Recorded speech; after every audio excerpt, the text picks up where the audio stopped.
Dan saya berjanji, saya akan di dalam hati saya mau menjadi seorang dokter agar saya bisa membantu mereka yang membutuhkan, agar jangan ada ibu-ibu lagi yang menangis. Atau istilah saya sekarang, saya ingin menyeka air mata yang mengalir, air mata kedukaan yang mengalir di pipi para ibu dan menggantikannya dengan air mata kegembiraan. Nah, itu Oke. adalah tekad saya yang sekarang sedang kami kerjakan. Oke, Dok. Rini Malik dan Satrio Prakoso di Plug and Play. 97.5 Love FM Station for your life. Balik lagi players di Plug and Play bulan Oktober ini, saat tepatnya di 24 Oktober besok ini diperingati sebagai Hari Dokter Nasional. Dan pagi ini di setiap Jumat kita akan ngobrol sama sosok yang menginspirasi, dan kita akan ngobrol sama salah satu dokter yang menginspirasi. Betul. Yang merupakan founder dari Dr. Share yang sudah berdiri hampir 11 tahun di November nanti. Betul. Dr. Lee Darmawan, PhD, FICS, SVB, SVDTKV. Selamat pagi, Dr. Lee. Pagi, Dr. Lee. Selamat pagi, selamat jumpa para players. Dr. Lee sehat ya kabarnya? Saya sehat walafiat. Sehat-sehat terus, Dok, ya buat sekarang, Dok.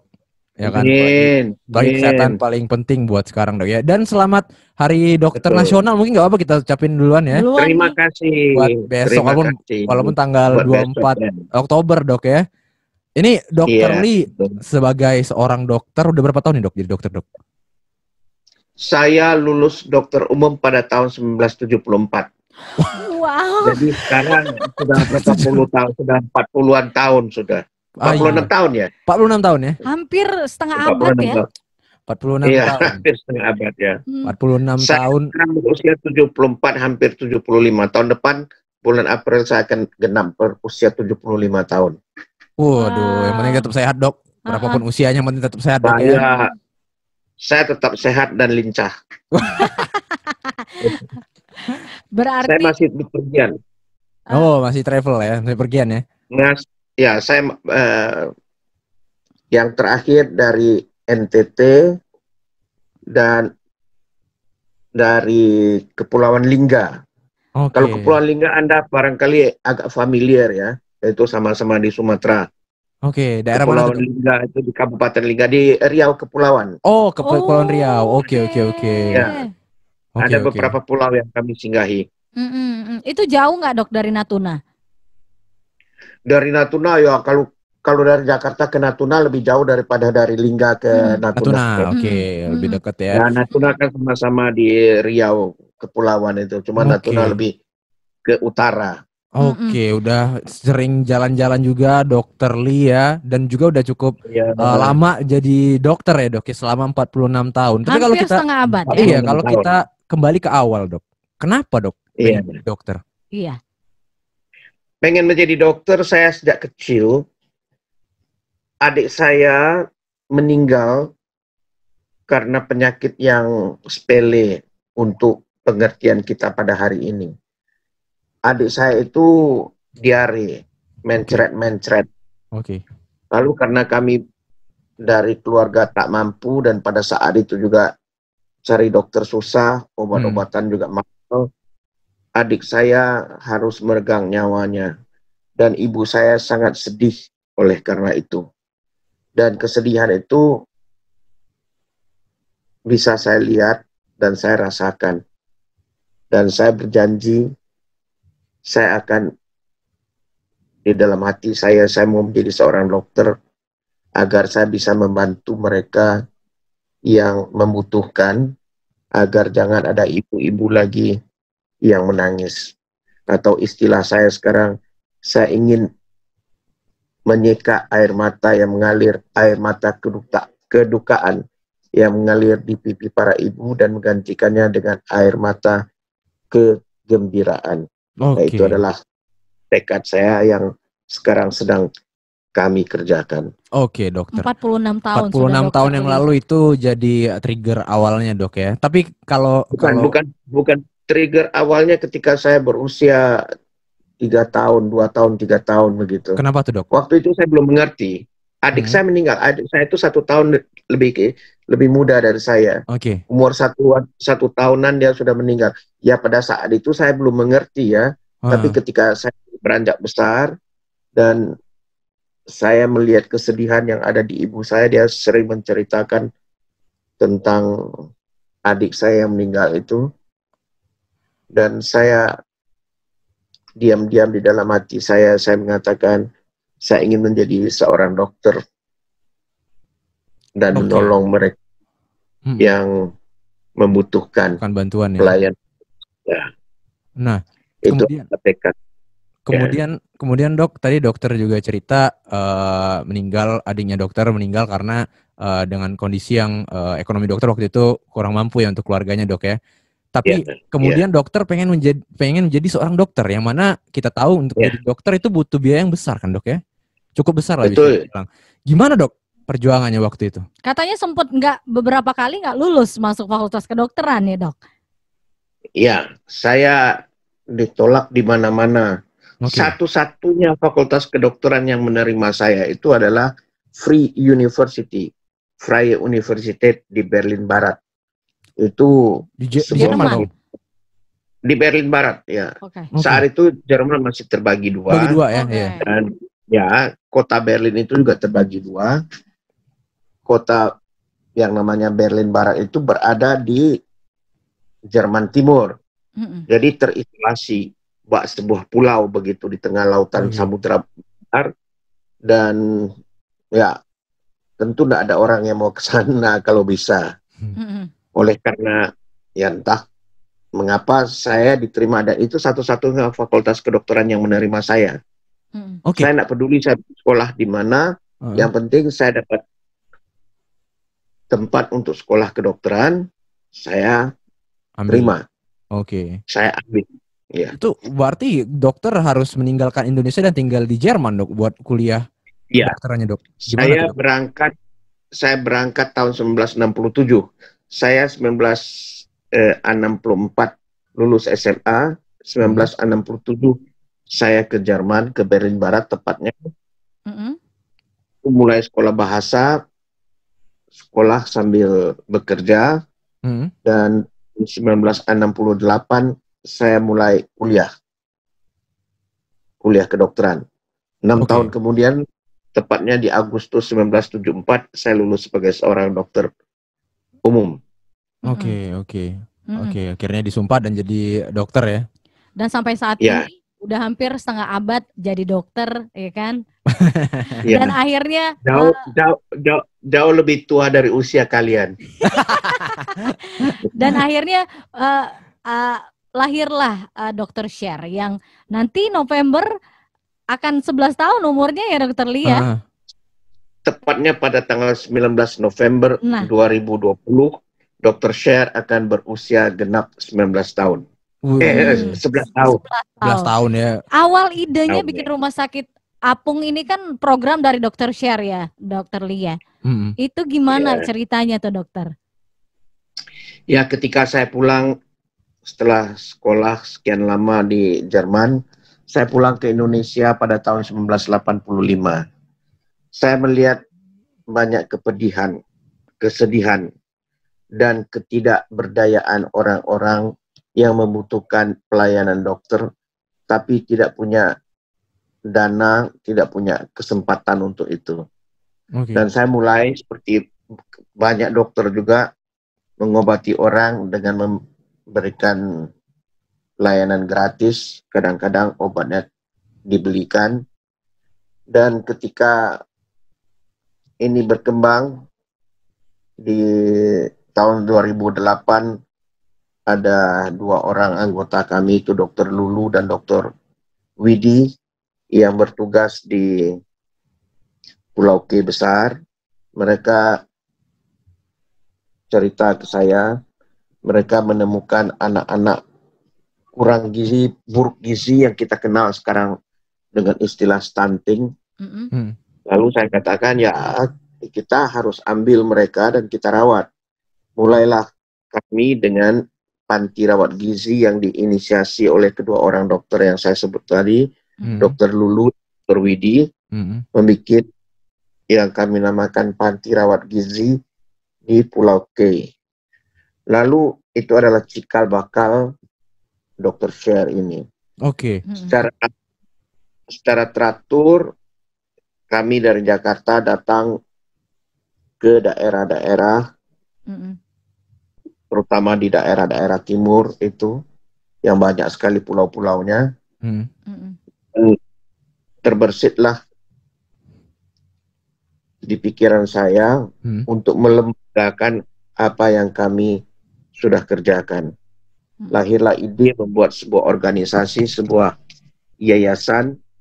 Inilah yang dinamakan Dr. Share. Daerah saya komplit pelayanan medis yang kita nikmati di daerah di sebelah barat Indonesia ini, khususnya terutama di Jakarta. Ini yang mereka kembangkan. Dan untuk ke sana membawa sebuah rumah sakit yang komplit. Bagaimana caranya? Kalau mau terbang, kita mesti terbang dengan pesawat terbang berbadan lebar. Lalu di mana mendaratnya? Kalau jalan darat tidak mungkin. Satu-satunya cara yang masuk akal adalah memuat segala bahan, segala kebutuhan, baik obat-obatan, alat-alat operasi, perawat, dan dokter-dokternya di atas sebuah kapal. Lahirlah ide membuat sebuah rumah sakit apung. Akhirnya dari Dr. Share. Ya, itulah awalnya saya mendirikan Dr. Share. Oke. Untuk biayanya sendiri gimana Dok untuk awal bikinnya Dok?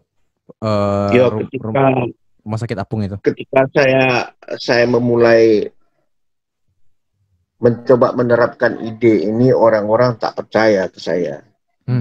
Ada yang mentertawakan saya, bahkan memberikan saya gelar dokter gila karena itu tidak mungkin. Beli kapal saja tidak mungkin. Dan saya tidak bermimpi yang muluk-muluk membeli kapal yang besar, karena biasanya rumah sakit apung itu milik angkatan bersenjata, milik angkatan laut yang keluar pada saat ada pertempuran. Dan itu Anda bayangkan kapalnya besar, kuat, ada helipadnya. Mana uangnya punya saya. Minta bantuan dari orang yang percaya. Kalau orang tidak percaya, siapa yang mau memberikan saya bantuan? Ide saya itu sudah dikatakan ide gila. Apalagi usia saya sudah 60-an tahun saat itu. Ya. Tapi kekuatan kasih dan kebanggaan sebagai seorang Indonesia, inilah tekad yang ada di saya. Saya mulai menjual aset saya, dan itu saya pakai untuk membeli sebuah kapal bekas, kapal kecil, kapal barang, kapal finisi yang ukurannya 23,5 kali 6,5 meter. Saya rasa belum ada orang nekat membuat di atas kapal kayu bekas itu sebuah rumah sakit apung. Tapi ya sekarang Anda lihat sampai hari ini sudah sekian tahun kapal itu masih tetap berlayar dan menunaikan tugasnya. Ceritanya pertama kali untuk pelayaran rumah sakit apung ini gimana Dr. Lee? Pada tanggal 16 Maret 2013, kapal dibeli pada tahun 2009, 2010 kapal dicari, 2009 dapat, lalu direnovasi, diubah jadi rumah sakit apung, selesai pada tahun 2013. Karena saya mencicil merombak kapal itu, tidak mungkin saya rombak sekaligus. Setiap bulan penghasilan saya sebagai ahli bedah masuk ke sana untuk merombak sepotong demi sepotong. Lalu pada tanggal 16 Maret 2013 kapal ini berlayar perdana ke salah satu pulau di Kepulauan Seribu di Teluk Jakarta. Dari mana tuh, Dok? Untuk apa namanya, dermaganya sendiri di mana rumah sakit apung ini awalnya, Dok? Oh, ini di Jakarta. Di Jakarta ya? Ya. Oke, akhirnya pelayaran perdana ke salah satu pulau di Pulauan Seribu. Ada cerita apa, Dok, pas pertama kali di situ? Iya, cuma test drive aja tuh gimana tuh, Dok, kemarin? Pertama kali. Oh, tidak langsung saya melakukan beberapa tindakan bedah. Oke. Kami lakukan pelayanan medis, pengobatan umum, dan juga bedah. Ada satu anak umur berapa ya, umur 4 atau 5 tahun dengan hernia. Itu adalah operasi saya pertama kali seumur hidup di atas kapal. Oke, di pelayaran perdana rumah sakit apung tadi, Dok ya? Ya, pada tanggal 16 Maret 2013 itu. Oke. Gimana, Dok? Kemudian dari reaksi keluarga dan juga partner-partner dokter. Mungkin kalau partner dokter tadi ada sampai yang bilang julukin dokter Lee jadi dokter gila ya. Tapi kalau dari keluarga gimana? Dengar rencana dokter Lee dengan rumah sakit apungnya di awal-awal kemarin gitu. Sampai akhirnya sekarang gimana tuh? Ada perubahan nggak? Oh enggak, mereka tetap menyokong. Oke. Itu adalah faktor yang sangat penting di dalam kehidupan kita ya. Kalau keluarga tidak menyokong, janganlah paksakan. Tapi karena keluarga menyokong, itu adalah sumber energi yang luar biasa bagi saya untuk melanjutkan proyek ini. Oke. Istri saya menyetujui, anak-anak saya menyetujui.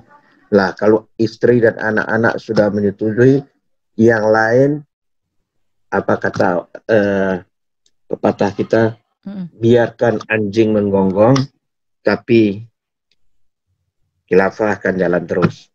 Yang penting istri sama anak-anak ACC dulu. Ya. Nanti nggak dimasakin kalau nggak di ACC sama istri. Players, kita bakal ngobrol lagi Rin ya bareng Dr. Lee juga di Ngobrol Live Plug and Play, masih di abis yang satu ini pastinya. Jangan kemana-mana players. Oke, Dok, kita segmen kedua ya. Ya. Oke. Bentar, Dok ya.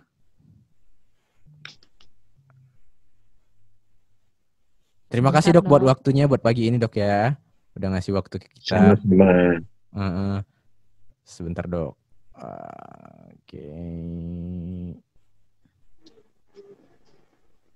Oke. Gambarnya terang nggak di sana? Kenapa, Dok? Kenapa? Gambarnya terang nggak? Bagus. Terang. Bagus. Kita mulai, Dok ya, segmen kedua ya. Ya. 97.5 Play FM Station for your life. Masih barengan sama Rini, ada juga Satrio Players, masih di Plug and Play, dan setiap Jumat kita akan ngobrol banget sama sosok yang menginspirasi, dan kali ini datang dari dunia kedokteran. Kita masih ngobrol banyak sama Dr. Lee Darmawan, founder dari Dr. Share. Betul, ini sehubungan dengan Hari Dokter Nasional yang jatuh di besok Players di 24 Oktober. Dan tadi kita ngobrol udah dengan Dr. Lee dari cerita dia awalnya bisa jadi dokter ya. Dan juga ide-ide Dr. Lee yang sampai bikin dia dijuluki jadi dokter gila Players, karena dia punya ide untuk bikin rumah sakit di atas kapal ya, rumah sakit terapung Rin ya. Luar biasa. Dan ini terrealisasi sama Dr. Lee ya. Udah hampir bahkan 11 tahun nih Dr. Share. Betul, ya kan? Walaupun di awalnya dia juga ada effort yang dia keluarin, dan itu juga cukup besar sampai dia jual asetnya dari gitu kan. Pribadi. Betul, itu kan dari Dr. Lee itu. Tapi untuk fasilitasnya sendiri gimana, Dok? Untuk rumah sakit apung ini apa aja nih sampai sekarang yang bisa dipakai? Iya, fasilitas yang ada di atas kapal itu sama seperti fasilitas yang ada di rumah sakit. Makanya juga namanya rumah sakit. Walaupun di atas kapal, tapi tetap sebuah rumah sakit. Kami punya di rumah sakit apung yang pertama, yang kapal Finisi itu, satu ruang bedah, ada laboratorium, ada kemampuan untuk merawat 8 rawat inap maksud saya, 8 pasien sekaligus. Ya. Itu yang pertama yang kayak rumah sakit beneran berarti, Dok ya? Rumah sakit yang rumah sakit beneran. Iya, bener-bener. Tadi dokter bilang untuk yang Finisi itu kan kapal pertama. Apakah ada kapal lain, Dok, selain yang kapal Finisi satu tadi? Ada. Kami sudah punya 3 kapal, namun yang berdua. Yang kedua, rusak berat, jadi tidak berfungsi. Yang ketiga, lagi melayani di Sungai Siak sekarang. Itu adalah sebuah... Di mana tuh, Dok? Di Riau ya, Dok? Bukan? Di Riau, ya, di Riau. Itu adalah sebuah tongkang ukuran 25 kali 45. Ada 2 kamar bedah, di atasnya ada laboratorium, ada ronsen, ada tempat tidur untuk merawat inap pasien 30. Dan sekarang lagi berada di Sungai Siak. Kalau dari Dr. Syah sendiri, ini kan salah satu programnya adalah Rumah Sakit Apung. Selain itu, apa lagi Dok untuk program dari Dr. Syah? Yo, negara kita adalah negara yang sangat besar, yang terdiri dari belasan ribu pulau-pulau. Ada pulau-pulau yang terpencil dan ada juga gunung-gunung yang tinggi seperti di Papua atau di Kalimantan yang sulit untuk dijangkau. Sulit untuk dijangkau, dan bagi mereka yang penduduk setempat sulit untuk menjangkau mendapatkan pelayanan medis. Kami juga melayani mereka di puncak-puncak gunung dengan terbang ke sana, naik pesawat perintis, terbang sampai di mana kami bisa mendarat, lalu berjalan kaki di hutan dari satu desa ke desa lainnya mencari orang-orang yang sakit. Nggak bisa pakai sepeda motor, nggak bisa pakai mobil, nggak ada jalan. Harus jalan kaki. Harus jalan kaki ya. Yeah.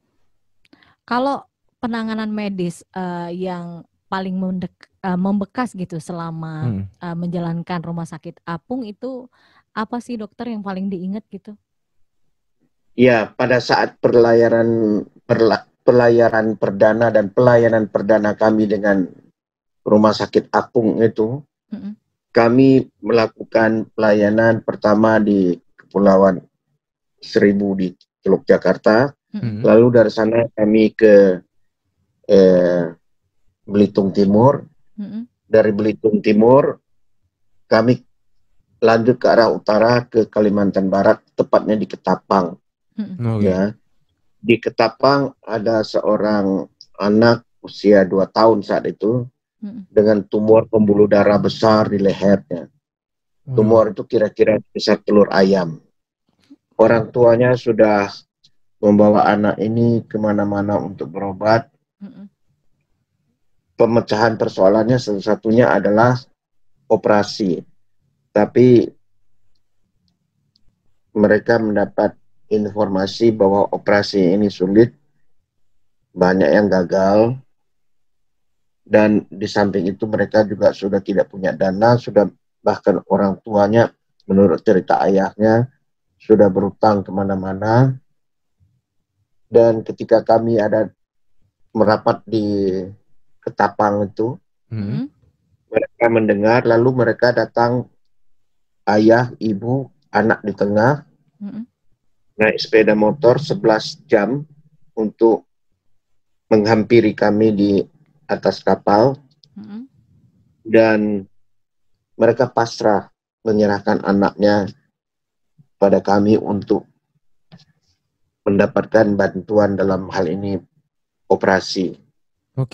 Dan mereka yang berkesan pada saya atau bagi saya pada saat itu adalah betapa tulusnya mereka menyerahkan anak mereka kepada kami untuk dioperasi, dan betapa terharunya mereka setelah operasi berhasil, anaknya hidup, dan beberapa tahun kemudian di dalam acara Kick Andy, anak itu dihadirkan. Saya sangat senang, dan itu suatu kenangan yang akan berbekas seumur hidup bagi saya. Bagi orang yang sudah pasrah, anaknya ini diserahkan kepada kami untuk mendapatkan pertolongan karena kami memberikan pelayanan gratis, dan anaknya sembuh pula. Anda bayangkan betapa bahagia orang tuanya. Secara hadiah, saya sudah menjalankan apa yang saya cita-citakan dari dulu kala. Saya ingin menyeka air mata kesedihan yang mengalir di pipi orang tua dan menggantikannya dengan air mata kebahagiaan. Dan ini saya sudah lihat dan saya sudah rasakan sendiri. Oke, waduh, terharu juga nih dengar cerita dari Dr. Lee ya. Luar biasa ini players Dr. Lee, dedikasinya dengan sumpah dokternya ya, benar-benar iya benar-benar ngebantu yang membutuhkan, Dok ya. Nah, Dok, besok kan 24 Oktober ini bertepatan dengan Hari Dokter Nasional, Dok. Ada pesan dan harapan nggak, Dok, dari Dr. Lee pribadi untuk dokter-dokter yang lain atau untuk rekan-rekan dokter gitu? Iya, Indonesia adalah negara besar dengan jumlah penduduk yang sangat banyak. Bahkan Indonesia adalah negara keempat terbesar dari segi jumlah penduduk di dunia. Jumlah dokter kita dibandingkan dengan jumlah penduduk masih sedikit. Masih banyak yang dapat dan harus kita kerjakan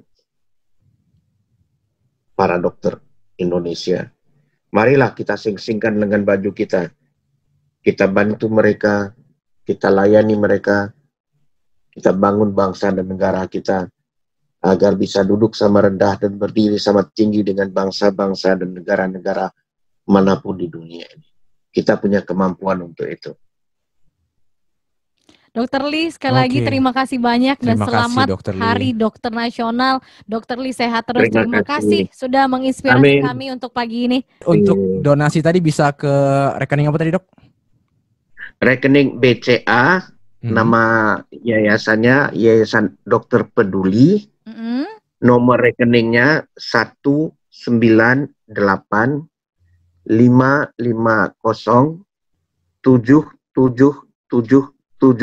Jadi ada 4 kali angka 7-nya. Oke. Atau infonya bisa dilihat di websitenya Dr. Share. Ada ya, Dr. Lee? Ada. Instagram di @drshare. Terima kasih banyak, Dok ya. Terima kasih. Sehat-sehat terus, Dr. Lee ya. Amin. Dan sampaikan salam untuk rekan-rekan dokter di Dr. Share. Ya, terima kasih. Terima kasih banyak, Dr. Lee. Sampai jumpa lagi para players. Oke. Nah, Dr. Lee. Dengerin Plug and Play dari jam 7 sampai jam 10 pagi setiap Senin sampai Jumat bersama Rini Malik dan Satrio Prakoso. Hanya di 97,5 Play FM Palembang. Ikutan interaktifnya ya di 088 11 975 975. Tapi dijamin pinter nih, Mbok. Ya enggak lah. Mau pinter, belajar makanya.